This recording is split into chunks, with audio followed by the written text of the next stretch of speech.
Hey everyone. Cheers. Cheers, cheers, cheers everyone. Welcome to Creative Happy Hour where we get drunk on the creative possibilities. each and every week. I'm Karena. And I'm Micah. Today we're talking about something I think pretty important for creatives. Very important. Very important for creatives. We're talking about energy Vampires. Energy vampires. It's a big subject for creatives because creatives are very sensitive to energy. We react to energy and we put out creative energy. We need kind of a harmonious energy to kind of get ourselves going. So when you're faced with an energy vampire, you're fucked. It's bad. It's not good. It's not good. So today we are drinking the energy vampire cocktail. Yes. Which we invented. We invented this. We invented it, and we're going to tell you all about it.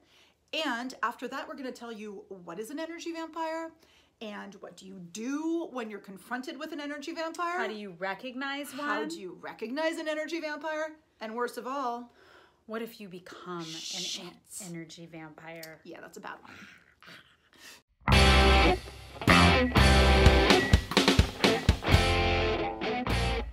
So, welcome again. We're going to say cheers. We're going to drink our drink, the energy vampire. We're going to tell you all about it. Cheers to you. Cheers. Okay, so let's sip it. That is really tasty. We're geniuses. Oh my gosh, this drink is so fantastic. We're freaking geniuses. And it didn't even get invented in a bar in New York. It did not. It didn't get invented at Harry's Bar or by any Cipriani or, you know. Though we did put some Campari. We put some Campari. And we put delicious hibiscus kombucha. So it's a kombucha and Campari. Let me show it to you. Yeah, folks. it's the energy vampire is Revive. Revive, which is what you need after you've been attacked by an energy vampire. You need to revive people. Yeah, so this is a lovely local kombucha brand. Yes. And the hibiscus one is a very pretty shade of red. Yes. The colors on the bottle go with our theme. Yes, they do. And it's delicious, and it actually pairs really well with Campari. So we did what, 1 part of Campari to 3 parts of kombucha? Yes. Done. Easy. So you have a nice fizzy. Oh, it's so nice. And then it has that little Campari bitter flavor that goes with the sweet, subtle flavors and the of kombucha hibiscus. kind of, Yeah. I'm liking it. I feel very healthy. I feel great. We've got a block. Oh, and we have a block of ice in it. That's to block the negative energy. That's to block the negative energy. Yeah. Yes. Symbolism all around people. All around. We're so symbolic. So we came across a really interesting little historical anecdote. Oh, I love this. Yes, about energy, vampires, and creatives. So let's flash back to 1920s Paris, Montparnasse, right? Oh. Paris was a gathering point for all kinds of creatives because the cafes were plentiful and cheap. Yeah. And rent was cheap, and we talked about the Poor Richard a few weeks ago. Yes.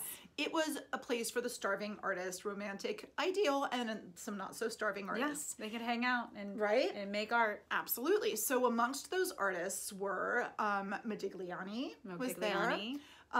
Picasso was there. And then Miro was there. And so you'll see Picasso. And then there was Constantin Brancusi, who was a Romanian sculptor. And Romanian, he's from the country of Dracula. Yeah. So he knows something about vampires. So if you look at pictures from back in the day, you're going to see Miro, Modigliani, all of these people in pictures with Picasso. Who will you never see? Brancusi. Because Brancusi said that Picasso was a cannibal. For other people's energy. Picasso's biographer, John Richardson, who was kind of part of that whole crew for a while, agrees. He said absolutely that Picasso was an energy vampire. Yeah. That he would, after a day spent with Picasso, you would have this lovely day and you'd be having such a great time and everything else, and you would come away sapped of your exhausted. Energy. It didn't matter who you were. Exactly. I mean, come on, people. You know that experience, right? I mean, if you're creative, it feels familiar. Yes. You know that you've been around people. Where all of a sudden you spend the day, and all of a sudden you're just like, oh my god, what? I didn't even. I had a good time. What happened? Why am I so tired? Why am I so tired? And then you've been around people that you felt energized by, right? Absolutely. Absolutely. Yeah. So that's the difference.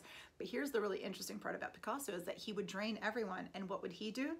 He would go on to paint throughout the night because he all night. Fed off of their energy. And so that's the creepy part. Yeah. And everybody who hung out with him would actually agree that it would be very hard to hang out with them. So I found that fascinating. Yeah. I mean, of all the time, all the years that I've seen Picasso paintings in museums all over the world. I've even been to the Picasso Museum in Paris. Right, yes. And, all this time I've never heard that story. Neither had I. But when you look at Guernica, for example, don't you get kind of this feeling of anxiety about it? Like, his art does make me feel a little anxious. Yeah. So I think that this energy... It's edgy. And it's very edgy. And it has sharp angles. And it's... Yes, it's the movement. It's just... That energy is kind of going all over the place and spending itself. And you just feel kind of like, ooh, I don't feel great. And lest you think we are being very woo-woo, we're not. We're not being crazy. We're not talking about. But we do live in Northern California. We do live in Northern California. We get we do have that. Instant free pass to be woo-woo.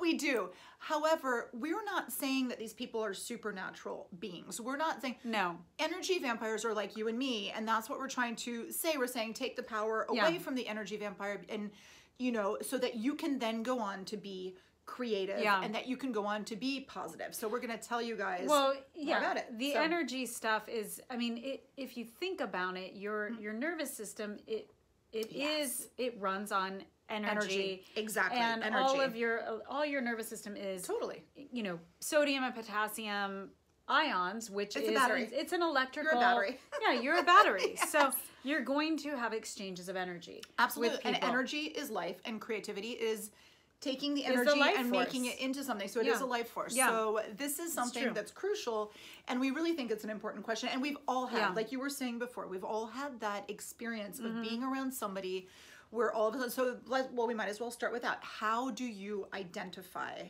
the energy vampire? Well, one of the main ways that you identify them is by how you feel when you're in their presence. That's why I say you all know that feeling where you've been with someone and you feel like, why, And I feel like as I get older, I recognize it more and more. Like, I'm not going to be spending more time with that person. No. Or, do you know what I mean? Where you just recognize it right exactly. away. And I mean, I've been in a situation where there are a few people that I know where and sometimes the problem is, and this is something we'll talk about, is how to diffuse an energy vampire because one of the biggest pieces of advice would be don't spend your time with an energy vampire, but sometimes you have to. Sometimes you're related to one. Sometimes you work with them. Sometimes you work with one. Sometimes you go to school with one. I mean, there are things, sometimes you share your art studio with one, or you're in a creative partnership or business partnership, and you don't really have a choice. So we're going to give you some coping skills to deal with that. But I have had the experience where somebody I will talk to on the phone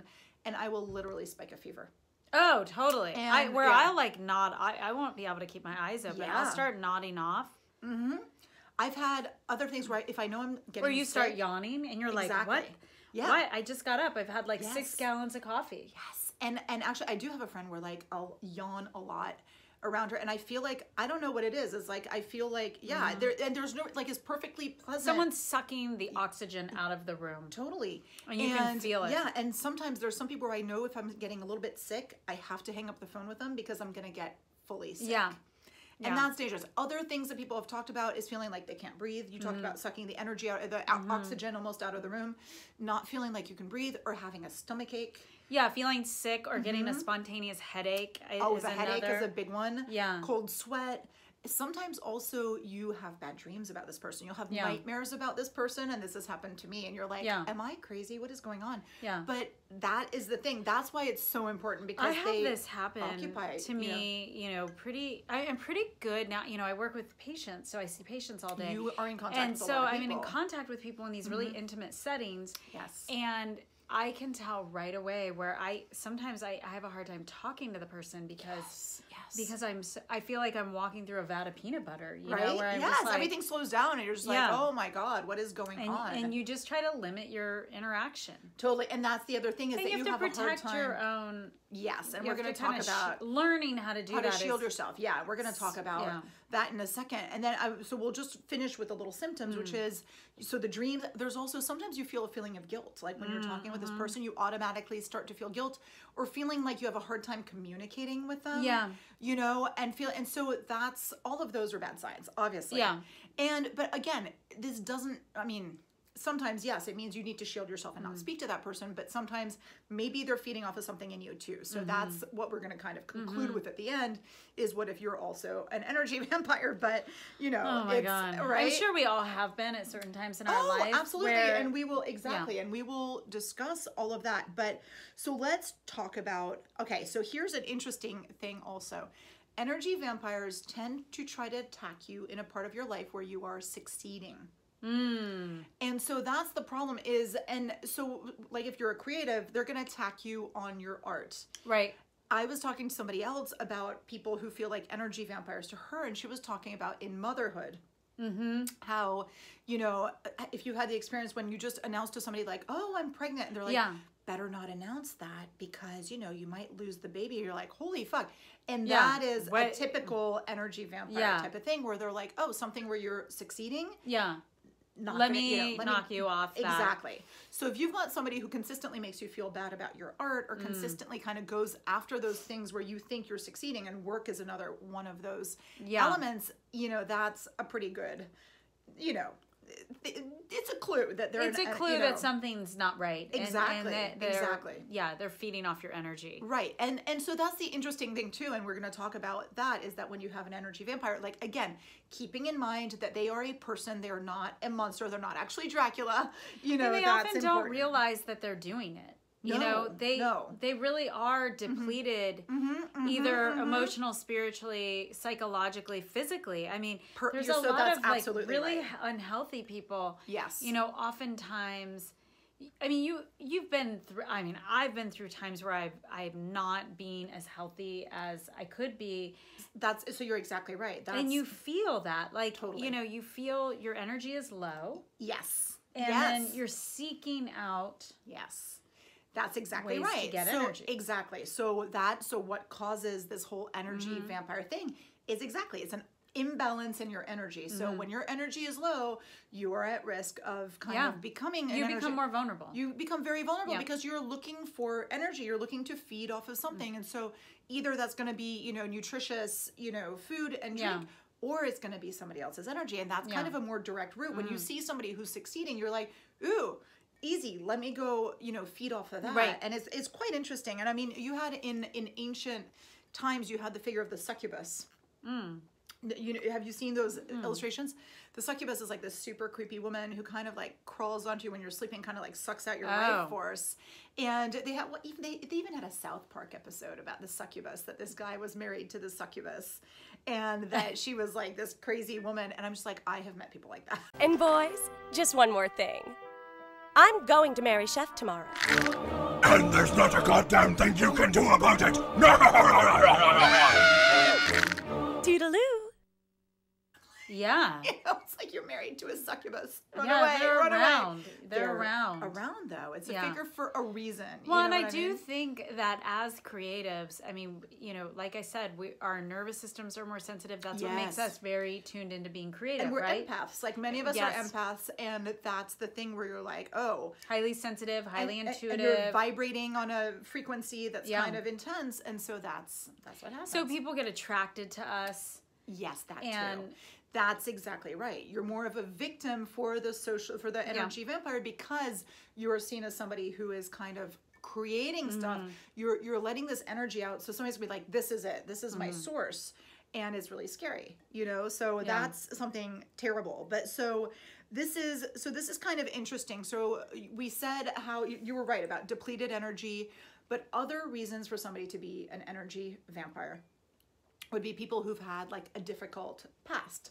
Right. People who've gone through trauma of some kind. They can't manage their own energy. Exactly. They're like bleeding energy or exactly. So they can't manage it. People who are going through a shitty time. Right. And a breakup or something like that. Exactly. And again, these are people that sometimes you're like, these are the people that most need our support. But the problem is sometimes they turn that into really stealing more than you can give. And that's when the problem happens. Because, of course, we all know people who need us more and we need people more at certain times. But it's the falling into the unhealthy side that makes you the energy vampire. It's completely different. So here are some behaviors that you can see that would also, like somebody who, I mean, we've said, like somebody who's lost their job, somebody who's broken up with somebody who's just somebody who has been physically ill and hasn't been eating right. Like all of these people can become depleted. Right. So some of the symptoms, other than the way they make you feel. Right. Here's some of the behaviors that they have is like playing the victim. Ooh. Right? Playing the victim. Like that. That's well, it makes us uneasy right away, right? When it's like, I mean, when you're having a shitty time, you're like, oh my God, poor me, my life fucking sucks. Okay, that's fine. We've all done that. But when it becomes a constant. Yeah. When somebody's there who wants you to pity them all the freaking time. Yeah. And you're like, there's something magical. You know, I think we were talking, we had like a little venting session yesterday when you came in to my job. Yeah. And there's something really, you know, nice about like discharging energy and just like venting, but discharging it's a different and not putting it on anybody. It's a different thing. When you're, you know, you're trying to, you're venting to the extent where you're actually like clinging on to this person and trying to get something out of it. Right. Because like what we did is we did a mutual kind of venting. Oh yeah, I understand that. You understand that. Like, oh, I get where you're coming from. Then, that sucks. Whatever. We move on. We move on. Well, that's the difference. Is that we move on. Like we know that we have X amount of time. Vent, bitch. And then I'm going to go close that door behind me and we're done. We're done. We're not going to speak of it anymore. We're not going to dwell on it. And that's really important. So playing the victim is terrible. Another symptom that's really shitty is people who never take responsibility for their actions. I love that. So, and that, we all do it. We all do it sometimes. We're like, oh my God, why did this happen to me? And you're like, well, you kind of caused that to happen with your action. But people who consistently do not take responsibility for their actions, they blame everybody around them. Or they blame the system, or they blame this, or they blame that. They never take responsibility for their own part in something. And you just can't spend time. You can't, like because then how do you answer to that? What do you do with that? There can't be an exchange because you're like, you're not taking responsibility. No, you're not. They're not even participating. Exactly. They're not exactly. They're just kind of like, and then so the other thing is getting your way through guilt or manipulation. I love that one. And that's terrible. Like I feel that using manipulation and guilt is really, that's very direct. That's more of an active, aggressive thing. But I mean, people do that, and that's kind of the poor me. Again, I don't even know that these people are aware of their behavior when they're doing it. That is true. Yeah. And, you know, sometimes you can get caught off guard. Yes. You're there, and then, you know, you're being nice, and then all of a sudden this happens to you. Yeah. You're like, wait, how did this start happening? Fuck. Exactly. I gotta go to, you know. You're like, gotta go. I gotta go pick up my kid. Right? Like, and that's the thing, like sometimes something can start out like the same person who can have a healthy level of communication, everything else can all of a sudden hit that bump in the road where all of a sudden they go over into energy vampire, you know, status, and then that's when you're like, what the hell's happening? Another thing is complaining constantly in order to get sympathy. Yes. And, you know, we all know people who do that. Yeah. And you're just like, okay, like, I get it when you're going through something real. Yeah. Fine, but then there comes a time where you're like, I would really like for you to have something good happen to you for once, or for you to be happy about something. It becomes, I think, for some people, an identity. This victim. The victim identity and the complaining identity. And you start to expect it. And this is another thing that's kind of interesting, is that for me, the energy vampires that I know, where their behavior is consistent and predictable, it stresses me out even more because I'm like, I know exactly what's going on. They're going to pull on me. And it's even more exhausting because you're kind of anticipating because you already anticipate it. So you're already like future tripping on dealing with this person. It's exhausting. It is It's exhausting. And that goes into the like, you literally, like if you know you're going to see them, you're going to be feeling shitty before you see them. It's going to sap even more of your energy. It's just, it's crazy. So then there's the creating drama and gossiping thing. And we all know people like this. There's a lot of that going around too. There is so much of that going around, and that's part of the kind of complaining thing, but it's also part of the not taking responsibility for anything. Right. Everybody else has a problem. And it's everybody else is fucked up. It's trying to make allegiances with people. Yes. Get people on your side. Oh my God, yes. Try to get that energy in some way. And like pull the energy. Shifting the balance. Yeah. Pulling the energy. It's a power play. It's a power play. And so, and that's the other thing is manipulation. So manipulation of other people through feelings, through favors, through actions, through begging, through whatever. Anybody that you see who's trying to manipulate and control. And I know names are just popping right into your head as we're saying this. I know that you're like, oh, that's so-and-so, and that's so-and-so. And yes. Oh, that's why I feel like that when And so I know that that's happening to our audience right now because absolutely. See, I think the same people who are thinking like energy vampires, they're being really dramatic. That doesn't exist. Now they're like, oh, is that what it is? Like, yes. No, it's a very dramatic name for something that is a very common human behavior. Exactly. And so, you know, and again, I think our viewers can see this is something that just distracts you from getting your work done. So much. Your creative work. So much. It is. And like so much of your creative work, I mean, you need so much energy. And if you get interrupted by something, well, then you're not getting your work done. Right. And that's very frustrating. I mean, that can impact not only... I mean, again, creativity is not just this loosey-goosey, like, oh, I didn't get my little drawing done. For so many of us, creativity is our livelihood, or it's like us launching a big-ass product and we're distracted, and it really does. Yeah, it takes away. It a lot. Steals your attention from this thing that means so much to you. And then the other thing that happens is you get into that cycle of being resentful of the people or the things that, you know, that take away from your creative work. That's exactly. So let's talk about how to deal correctly with an energy vampire. Yes. Instead of reacting kind of from your ego or from your fear or from your enervation or from your... Don't go, you blood-sucking pig. Exactly. How dare you take my energy? How dare you, vampire I mean, you can do that, but why not? Yeah. Please make sure I'm there with a video if you're going to do that, because it would be really funny. It would be pretty funny. But that's the first thing not to do. Is to react, don't do that. Don't react. Yeah, don't do like a gut reaction that you're going to regret. I mean, this is... Keep in mind, again, this is a person who's don't push them down the stairs. Nothing like that. Please don't. Please don't do that. This is a person who's like you. You could very well be in that situation at any given point. So do react with a little bit of compassion. You know, just a little bit of compassion. I know that you're going through a hard time right now. Right, a little bit of empathy. Maybe you should stop doing so much cocaine. Exactly. That's an example of something to say, I guess. But that's the thing, is that you, depending on whether your energy vampire has any self-awareness or not, I think that, you know, so here... You know me, I like to make a joke of everything. So of course, which I love. I mean, it's the happy and creative happy hour. Exactly. So that, but you, again, put a point that having a bad habit, like, you know, being addicted to Coke, bad habit that can create an energy... Yeah, and it could be your best friend that you've grown up with, and if they're doing something like that and trying to drag you into it, it's an energy vampire. And you're right, and it can be somebody close to you. It can be somebody who, you know, so that's interesting. So, okay, here's the first thing. So if you feel that you're surrounded by energy vampires, don't react like crazy. Just remain calm. Remain calm. The first important thing to think about is boundaries. Yes. So, you know, it just like... So this is the interesting thing in the whole vampire mythology. You had to invite the vampire into your home.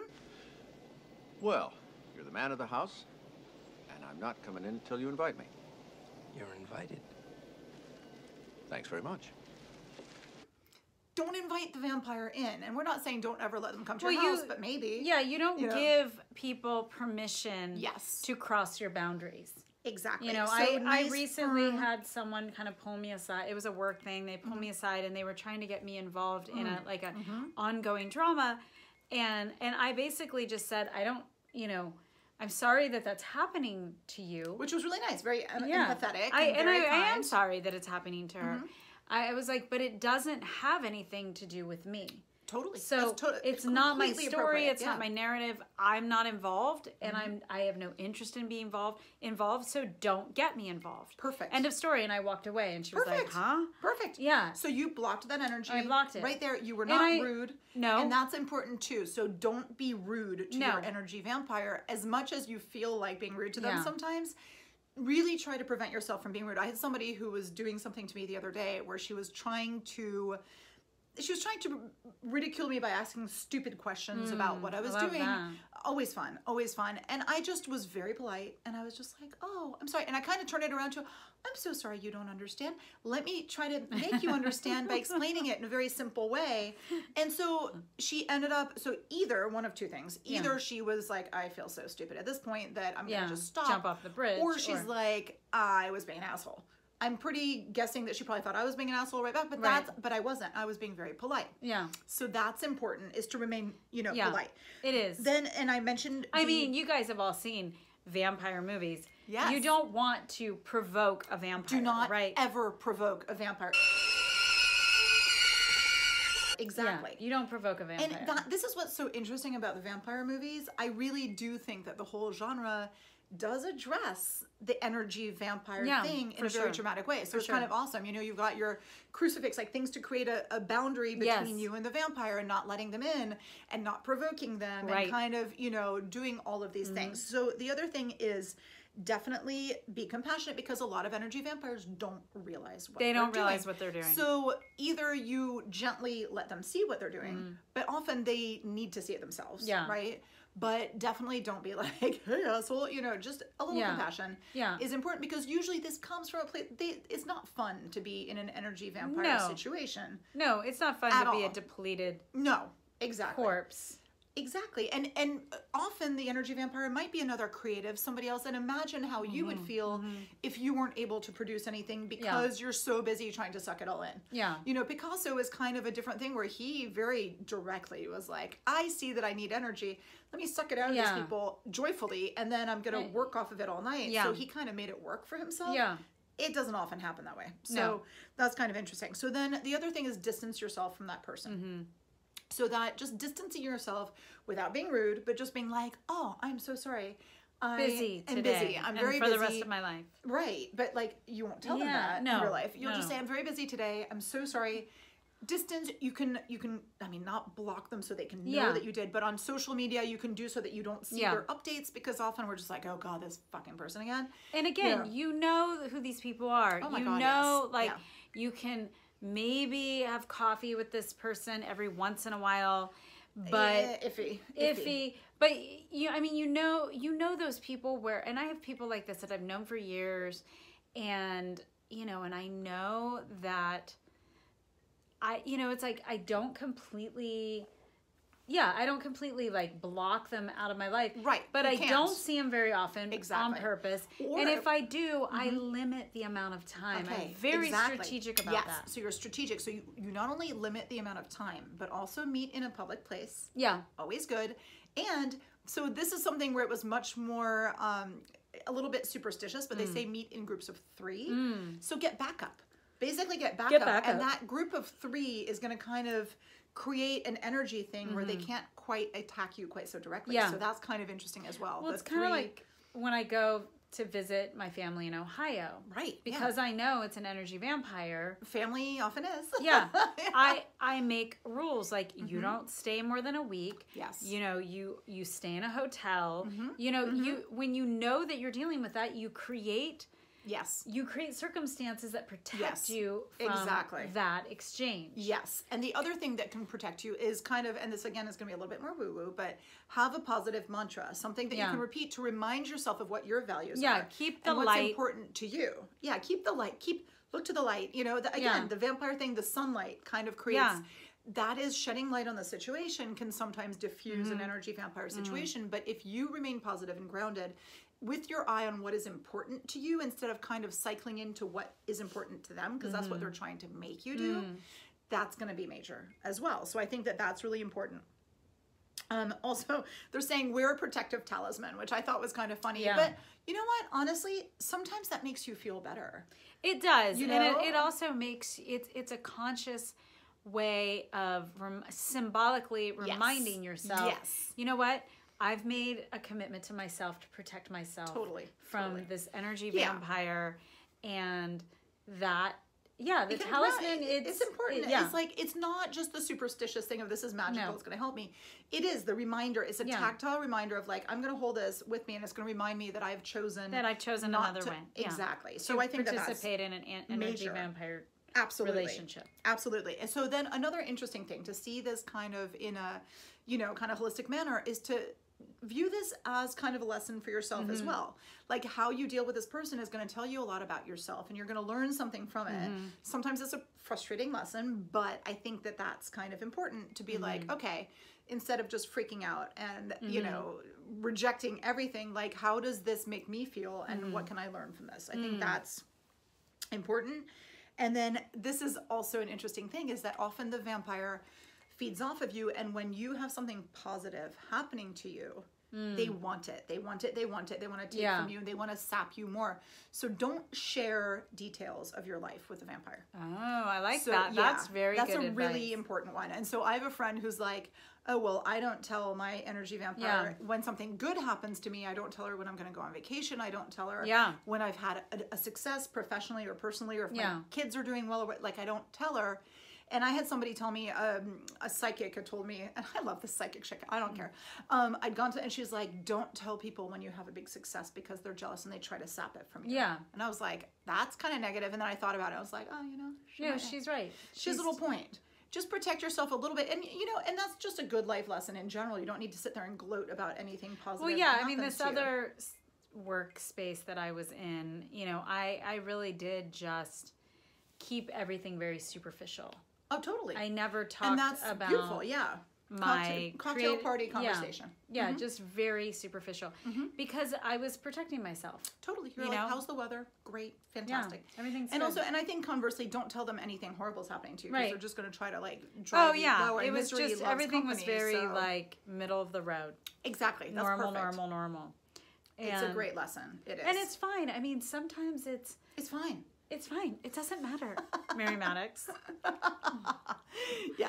So, but it is, you know, sometimes it's good to kind of give yourself permission to be in these just like, you know, like one of the things that I like about my job is it's not completely mindless, but I've been doing it for so long. It's repetitive. It's procedures that I've done for a long time. Right. And we talked about with the barbell theory where you don't have to feed your creative energy into this job. So when somebody tries to make you give your energy. Yeah. So when there's like weird drama with people, you know, it's like, no, it's like, I'm here to do a job. I'm going to do a good job. I'm going to be friendly and professional and caring. That's all that's required. But you're not going to take anything else from me. Boundaries. It's really important. And I wasn't good at doing that in the past. I got into all kinds of trouble doing that. No, and a lot of us have. Like, I know that when I used to volunteer, like for my kids' school, and you get sucked into the drama, the class parents who are so freaking insane. And the email chains. Oh my God, that like passive-aggressive bullshit going around. People who are... And I would end up being like, oh my God, thank God it's the end of the year. I'm so exhausted. And then I thought to myself, this is not normal that I should be... You're like, what is coming out of my mouth? But then you think to yourself, this is not normal that I should be so sapped by a situation where I'm giving my time and energy to volunteer for something. I shouldn't be giving my blood, sweat, and tears at the same time. So that's something we're put up about. Like, if you're in a situation, work's harder because you have to go. But you're absolutely right with not having to get into people's personal situations, not your job. I believe that you can make, I think you can make really clear boundaries for yourself and be friendly and diplomatic and polite and professional. All of it. And, you know, you can go to lunch with the girls and you can do all of that stuff, but you make it very clear, and I make it very clear, not my party. I'm not picking a side. I'm not getting on your, you know, your campaign trail. And that's an important thing. I'm not doing it. I have no interest in it. Like, I think in general it's a bad idea, especially in a work situation, or to make allegiances is always dangerous. Like, you're gonna get sucked into a stupid energy thing. It's so much easier to be like, I'm gonna remain neutral. Like, you know what? Worry about your own shit. And that's a lesson that you learn in life. And as a creative, it's so important because, again, we're driving this point home, I think, a little strongly, which we should, is that your energy is yours, and that's what you have to create things with. Don't fuck it up. You know? Yeah, and I think that there's, you know, really what I do now more than I ever did was ask myself, you know, what does this have to do with me? You know, why would I get involved in this? So many times it has nothing to do with you. And often, you know, in the past, I wouldn't do that. I would just get involved, not meaning to, or not and also because you think like, oh my God, if I don't, I'm not being a good person. I'm not being an empath. I'm not. Yes, you are. Yeah. That's the thing, is that people who are spiraling out of control, like I have one friend who's charming, but she's very angry a lot of the time. And when she's spiraling, no. And when she's spiraling and she's angry, she's a very kind person, very generous person. when she's spiraling and angry and she's yelling and she's miserable about something, I'm just like, I'm sorry that happened to you.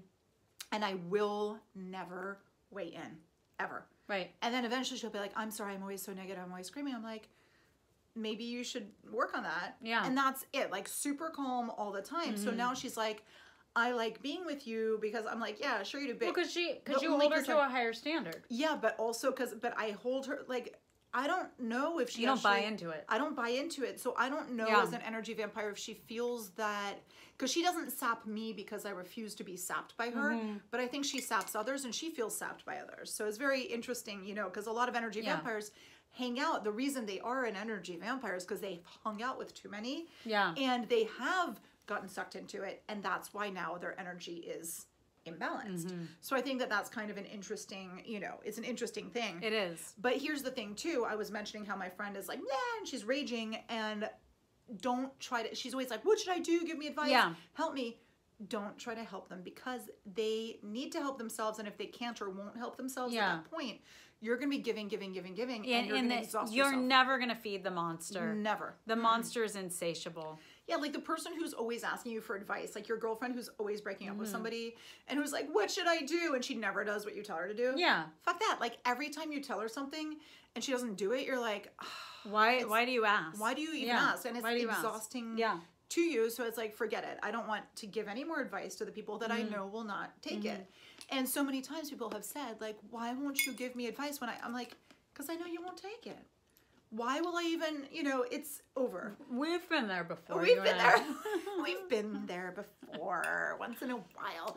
But it's fine. And that's the important thing too. That is never a rude response, really, in real life. Right. Because it's just telling your friend, like, listen, you've been down this road. Right. Too many a time. This is not good for you. This is not good for me. Like, well, I mean, telling your friend, honestly telling your friend and not just like, oh, I know, it's so, you know, going along with it. It's a, you know, I think it's a more loving thing, to be honest. I think it is. It is a more loving thing, to be honest. But there comes a time when your honesty is telling them, like, you know what? I'm not going to tell you anything because I know that you're not going to help yourself right now. Right. So you need to go work on this. And so that's where the distancing is a good thing. And the distancing, and I think that an energy vampire is similar also sometimes to a narcissist, where the only way, like so many people try to convince a narcissist that they're worthy of being loved or that they should be nicer to them or that the narcissist doesn't give a shit. And the only way to deal with a narcissist is to cut off contact completely. Right. Whereas an energy vampire is a little bit more of a flexible thing where that energy keeps flowing, they can correct it. Yeah, but I think they can also get lazy. I think if they if they constantly are stealing energy from other people, that feels and good they're not to them generating sometimes. it on their own accord, because I think that's what creatives do when they are in a creative zone. They will, you know, seek out art or they'll seek out material that you know that helps generate more creative. Yeah, which is a good thing. Yeah, but you can't be stealing that always from the same person or the same source, because then there's an imbalance that happens. And also, I think that a lot of, and that's another thing that I find with the energy vampires is that they're potentially a creative person, but I don't think that they've found that thing that they're doing, or they haven't committed to their creative output or to another, creative output in general, whether so many people who are energy vampires, like they don't actually function highly at work or function highly in an artistic way. And I think that that's where they start to kind of run themselves into this weird tornado of energy. And you're like, dude, go get busy with something, you know, read a book, go get a job, go volunteer, do something, because you're clearly spiraling out of control. Totally. And I think that that's kind of interesting. So, and I think that the more positive you are within yourself, like the more you're able, you know, to deal with these people. I think that it's kind of, you know, major. Well, when you start making boundaries, I feel like, and you see the results of it, it makes it easier and easier every time you do it. Totally. And I feel like, and then you're conserving more energy, and you're not having to seek it out in other places unless you stay up all night with your boyfriend drinking wine. That happens. Yeah. But that's an ebb and flow. That happens. You're exhausted today. Mommy's tired. Tomorrow, mommy's going to make more healthy choices. Yes, mommy is. And that happens always. I mean, that happens often. And then it's when you've stayed up 4 nights in a row. Yeah. That then you're just like, we're gonna not gonna be good. What's going on here? Exactly. Yeah. So this is where I guess that you talked about your, you know, getting tired and having your energy sapped. So let's talk about what happens when you think to yourself, could I be an energy vampire? Moi? Me? Maybe. We don't know. I mean, we're not us. But sometimes it can happen to the best of us. How do you know if you are an energy vampire, and what do you do? So this is an interesting thing. I actually know one person who's a major energy vampire who is very conscious of it. And this person will literally remove themselves from social situations because they know that people are being sapped by them, and they know that it's making them less popular. But that's kind of crazy because they know that they want to take energy from that person in the future, so they are going to conserve that person's energy for the time being. That is to cultivate. That's some sick shit. That is sick ass shit. Yep. So that's like psycho. That's pretty psycho. That's beyond just energy vampire, but that's a succubus. Yeah, that's a succubus. That's a succubus right there. Shit. But yeah, so I've seen that happen, and I'm like, that's fascinating. Yeah, premeditated energy vampiredom, and like kind of harvesting. Man. That's like Dracula getting the maidens in the castle to feed off of them later. Like that's that shit is that's that type of shit. Yes. So how can you tell? Okay, if you're emotionally draining people, look to what's been going on lately. Like, am I tired? Have I been burning the candle at both ends? Yeah. Have I been complaining? That's another thing. Like, okay, watch yourself. Like, let's be very self-aware. Yeah. If you're at a cocktail party and you're talking to people, do people start glazing over when you're talking to them? Do people start to act kind of uncomfortable and kind of dying to get away from you? That might be a sign. So either your breath is bad, or you know, so which is you a need possibility. to so pop a mint. Call my office. Yeah, pop a mint, and then start to think about, am I actually doing this? And then start to think, am I complaining a lot? Am I kind of being a rageaholic? Am I being an alcoholic? Am I being an alcoholic, which is fine. We condone that. Am I being a little bit of an egomaniac? Yeah. Am I being the drama queen who keeps bringing the same shit to the table over and over again? Are people breaking appointments and dates with me? All the time. Am I being negative all the time? Yeah. People, like, how many times has somebody told me, like, oh, you're being very negative? You know? And sometimes energy vampires will say that to try to throw the balance off. Yeah. But then sometimes that is possibly true. Yeah. So look at that and think, okay, is that a possibility? You know, what about if you're completely self-obsessed and you keep just, it's you, this happened to me, that is a little bit energy vampire-ish, like time to check yourself before you wreck yourself. Right? I mean, it's happening. You're gossiping, you're bad-mouthing people, and you're also trying to control things and getting really frustrated when people don't react to your control. So again, I know somebody like this who is always... I do too. Right? They're always trying to control people. I hope you're not talking about me. Maybe. But I know somebody who's always trying to control people, and then they're like, I can't believe people don't react well to this. I'm just trying to be good and nice. I'm trying to do the right thing. Right. Oh my God. When people say I'm trying to do the right thing, and they're obviously not. No, like, bitch, you're trying to do the righteous thing. Vampire. Yeah, energy EV. Exactly. Right there. EV. Energy vampire. So what you can do in that situation is take a step back, reflect, and be like, what do I need to... I need to get my act together. I need to get my act together. Do I need to get more sleep? Yes. Do I need to eat better? Yes. Do I need to exercise? Yes. Do I need to get that divorce finally? Do I need to... That's a good point. Like, that's a good point. Removing yourself from the energy vampires in your life can save you from being an energy vampire yourself. Yeah.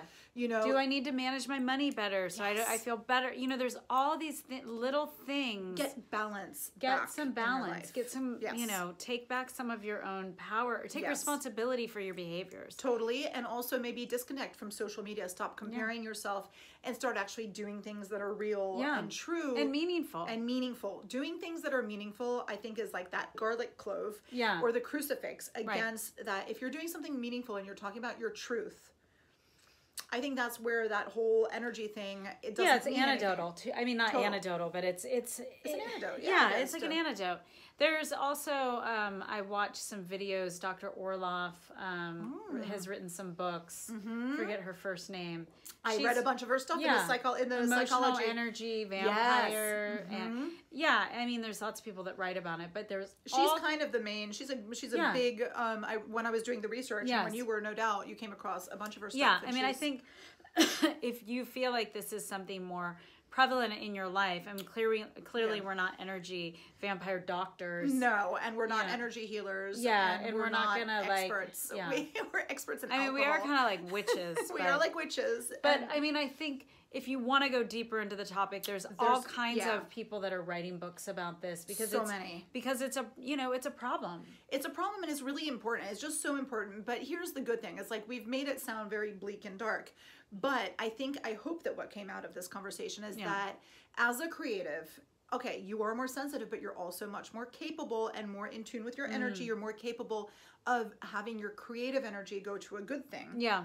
And so I think that as a creative, you're always looking for new relationships between things, ways to solve problems. So we've given you a few little tips on how to solve that whole energy imbalance that creates the energy vampire. Yeah. And I think that as a creative, you're very able to do that. And sensitive enough to see it happening and nip it in the bud before it's too late. You're probably gonna see it and be more aware of it now that we've talked about it. Exactly. And and I think you'll see the results. You'll have more energy freed up to do the things that you want to do. And exactly. Yeah, and you can have healthier relationships with other people, with business partners, with artistic partners. Yeah. You know, and with your other relationships, so that you can free that time up and that energy up, which I think is a very good thing. And then you can get drunk on the creative possibilities. And then you can get drunk on the creative possibilities, like we have on our delicious drink, which we really liked. Yes, Revive. The Revive, the Campari and Kombucha energy vampire revival cocktail. Yes. And we have been revived. We feel very revived, so we hope you guys enjoyed this video. Please subscribe. Because it's very important to us. It's a good energy type of thing, right? It's a good, click the bell so that you, And I think that subscribing kind of ups that positive energy, don't you? Yeah. I think it does. I think it does. Yeah, it definitely lights a match on creative promotion and all of it. And just good friendliness. All of it. So you guys, we will see you next time. Thank you so much for joining us. Cheers. Cheers.